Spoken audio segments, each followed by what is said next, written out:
Installe-toi confortablement. Tu peux choisir de t'allonger sur le dos ou de t'asseoir dans une position qui te permet de rester présent sans avoir besoin de maintenir trop d'efforts. Prends quelques instants pour ajuster ton corps. Déplace peut-être légèrement ton bassin, tes épaules ou ta tête. Laisse les bras et les jambes trouver leur place. Et quand ce sera le bon moment pour toi, tu pourras doucement fermer les yeux. Observe ton corps. Observe sa position. Les points de contact avec le sol, le poids du bassin, le poids des jambes, le poids de tes bras. Peut-être pourras-tu croire pendant quelques instants que ton corps est devenu immobile. Et pourtant, même ici, quelque chose continue de bouger. Le ventre se soulève, la poitrine s'ouvre, puis le corps redescend doucement avec l'expiration. Le cœur continue de battre, le sang continue de circuler, l'air entre et sort, la vie poursuit son mouvement. Ramène ton attention vers ta respiration. Observe simplement le mouvement créé par le souffle. À l'inspiration, le corps se soulève, s'ouvre légèrement.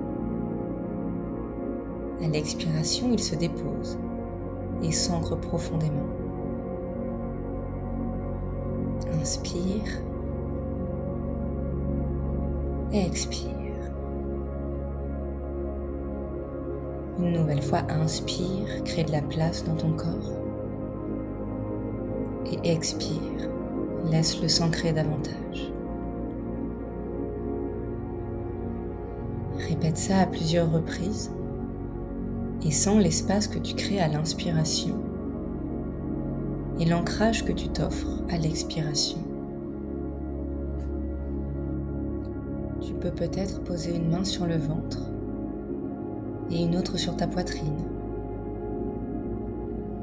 Sens le mouvement sous tes mains. Il n'est peut-être pas régulier, il n'est peut-être pas parfaitement fluide.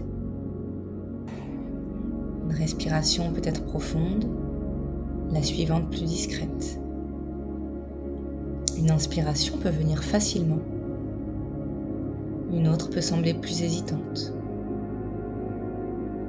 Laisse chaque respiration être différente.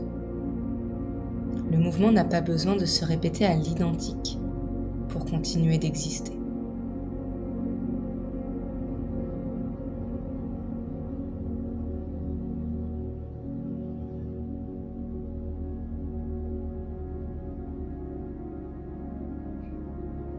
Commence maintenant à inviter un mouvement très léger dans les doigts. Observe le moment précis où l'intention apparaît. Avant même que le doigt ne bouge, quelque chose s'est déjà passé. Quelque chose s'est déjà mis en mouvement à l'intérieur de toi. Une décision, une impulsion, puis le mouvement devient visible. Le doigt se plie, se déplie.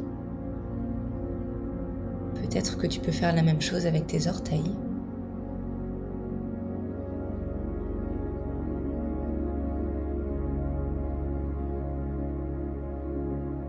Prends le temps de sentir la relation qui existe entre l'intention et l'action. Quelque chose naît à l'intérieur. Puis le corps lui donne une forme.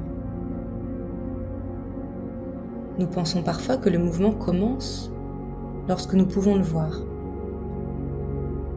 Or, il commence bien avant. Dans une sensation, dans une envie, dans une pensée, dans une direction intérieure.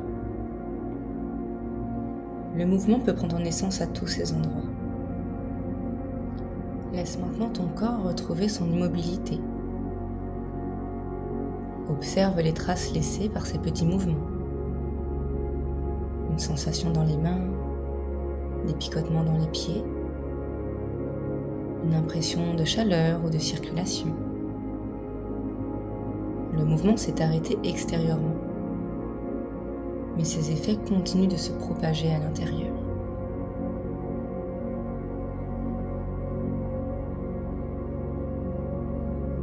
Pendant la pratique, ton corps crée de nombreuses actions.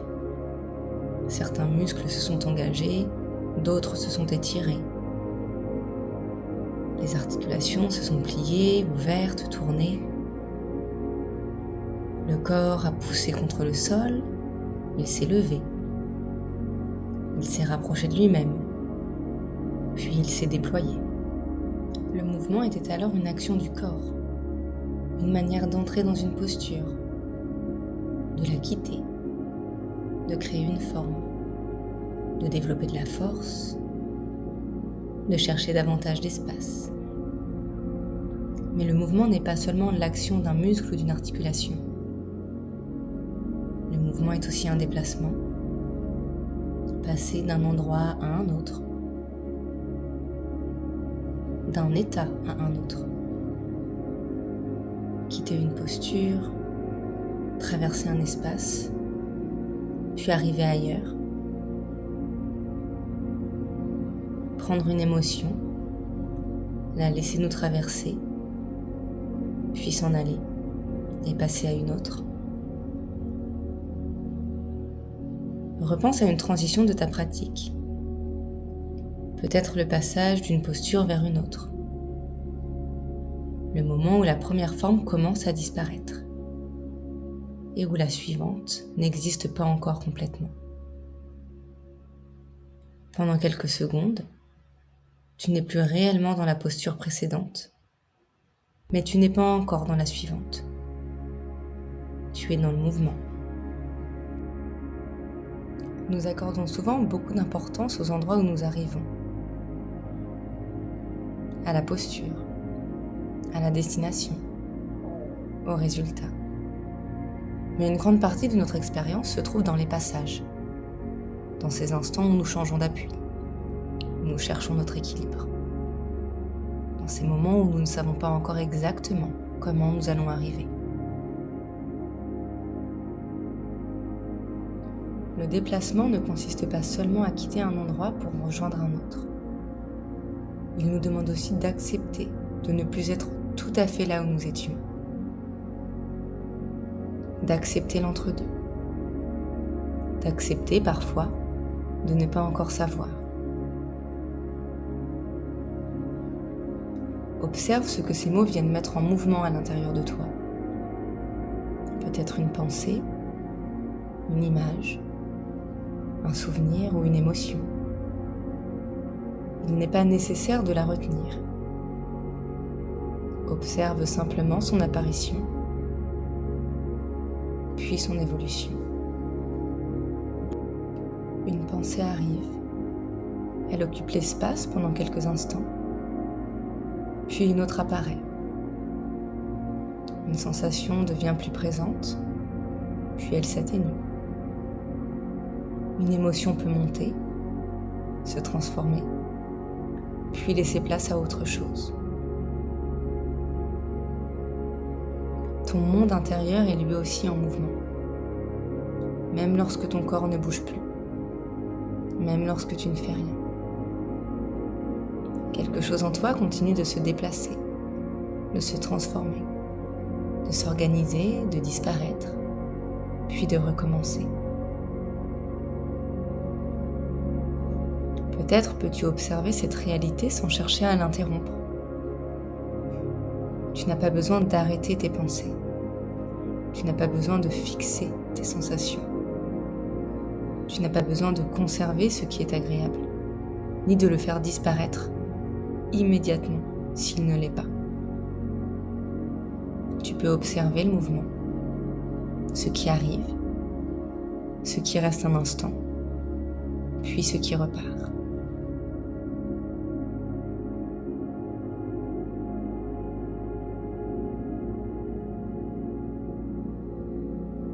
ce qui apparaît peut se transformer. Tout ce que je ressens est en mouvement. Je peux laisser l'expérience me traverser. Tout ce qui apparaît peut se transformer. Tout ce que je ressens est en mouvement. Je peux laisser l'expérience me traverser. Encore une dernière fois. Tout ce qui apparaît peut se transformer. Tout ce que je ressens est en mouvement.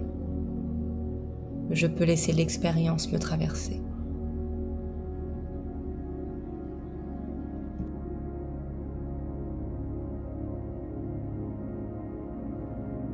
Observe à nouveau ta respiration. Elle apparaît, elle grandit, puis elle se transforme en expiration. Elle disparaît. Et pendant quelques instants, il semble ne plus rien se passer. Puis une nouvelle inspiration naît. Chaque respiration contient un commencement, un développement, une fin, puis un nouveau commencement. Une respiration ne peut pas être retenue éternellement. Elle doit circuler, entrer, sortir, laisser de la place à la suivante. Peut-être est-ce aussi cela, être vivant. Accueillir, traverser, puis laisser partir. Commencer, évoluer, terminer, puis recommencer autrement.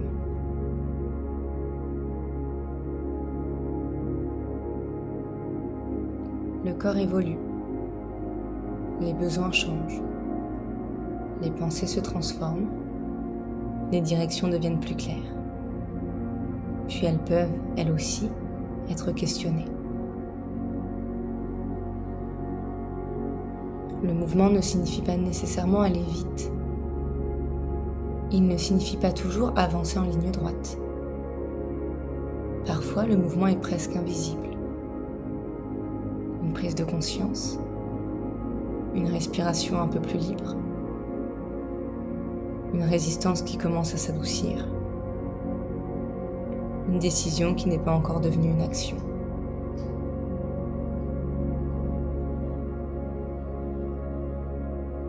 Parfois, le mouvement prend la forme d'un pas en avant, parfois d'un pas de côté, parfois d'un retour en arrière. Et parfois, le mouvement consiste simplement à rester là assez longtemps pour que quelque chose puisse changer en nous.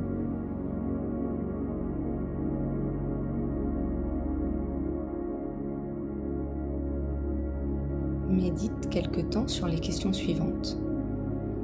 Qu'est-ce qui est en mouvement dans ma vie en ce moment?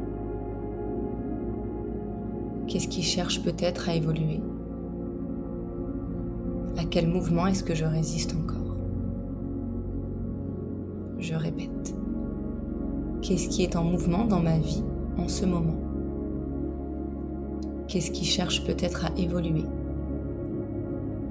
À quel mouvement est-ce que je résiste encore?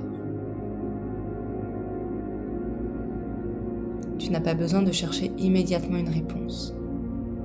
Observe simplement ce qui apparaît. Un mot, une sensation, une image, ou peut-être rien de précis. Laisse la question continuer son chemin.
aux sensations du corps. Sens le contact du sol sous toi, la température de l'air sur ta peau, peut-être les sons qui t'entourent. Reviens au mouvement de ta respiration, au battement de ton cœur. Même ici, même maintenant, la vie continue de circuler. Tu n'as pas besoin de la pousser. Tu n'as pas besoin de tout contrôler. Pendant quelques instants, tu peux simplement sentir que tu en fais partie. Et comme tu maîtrises ton souffle, tu pourras progressivement ramener de la vitalité dans ta respiration. Invite à nouveau le mouvement dans les doigts, dans les orteils, peut-être dans les poignets et les chevilles. Observe comment un mouvement discret peut progressivement devenir plus grand. Et tranquillement étire-toi si ton corps en ressent le besoin. Puis si tu es allongé, ramène doucement les genoux vers toi et roule sur le côté. Prends le temps de traverser cette transition. Ne cherche pas à arriver trop vite. Observe le déplacement du poids, le changement des appuis, les ajustements du corps. Et lorsque tout sera juste pour toi, redresse-toi progressivement vers une assise confortable. Garde les yeux fermés. Et mentalement observe le chemin qui t'a permis de revenir jusqu'ici. Tu n'es pas passé instantanément d'une position à une autre. Tu as traversé le mouvement. Si tu le souhaites, tu peux poser les mains sur le cœur, sur les cuisses. Ressentir à la fois la stabilité de ton assise et tout ce qui continue à bouger à l'intérieur. Le mouvement du corps, le mouvement du souffle, le mouvement des pensées, le mouvement de la vie.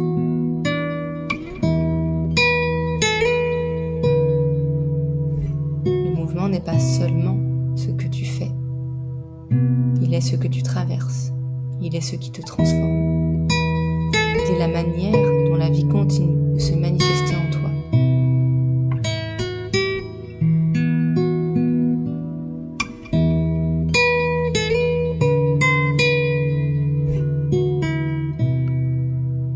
Et tu pourras finalement joindre les paumes de main l'une contre l'autre et les rapprocher du cœur en Anjali Mudra. De gratitude pour toi-même, ton corps, ton mouvement, ta pratique. Tu pourras incliner la tête vers le bout de tes doigts. Et si ça te parle, si ça fait sens, tu peux t'incliner davantage pour tout ce qu'il y a de plus grand que nous.